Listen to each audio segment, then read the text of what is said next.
తెలుగు మాసాలలో విశిష్టమైనది కార్తీక మాసం. ముఖ్యంగా కైలాస నిలయుడైన పరమశివునికి ప్రీతిపాత్రమిది.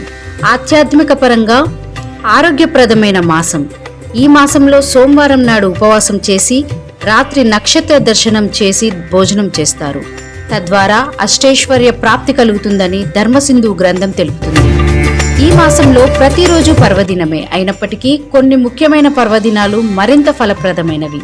అవే భగని, హస్తభోజనం, నాగుల చవితి, నాగుల పంచమి, ఉద్దాన ఏకాదశి, క్షీరాబ్ది ద్వాదశి, కార్తీక పౌర్ణమి మొదలైనవి. శివునికి ప్రీతిపాత్రమైన మాసం కార్తీక మాసం. ప్రతి ఏటా దీపావళి వెళ్లిన మరుసటి రోజు నుంచి అతి పవిత్రమైన కార్తీక మాసం ప్రారంభమవుతుంది. ఈ మాసంలో భక్తులంతా నిత్యం బోలాశంకరుని నామాన్ని స్మరిస్తూ ఉంటారు. పురాణ కాలం నుంచి ఈ మాసము ప్రత్యేకతను సంతరించుకుంది. హరిహరాదులకు ప్రీతిపాత్రమైన ఈ మాసంలో భక్తకోటి యావత్తు కఠిన నిష్ఠతో చేపట్టే నోములకు ఎంతో ప్రాధాన్యముంది. ఈ మాసంలో పాడ్యమి, చవితి, పౌర్ణమి, చతుర్దశి, ఏకాదశి, ద్వాదశి తిథుల్లో శివపార్వతుల అనుగ్రహం కోసం మహిళలు పూజలు చేస్తుంటారు.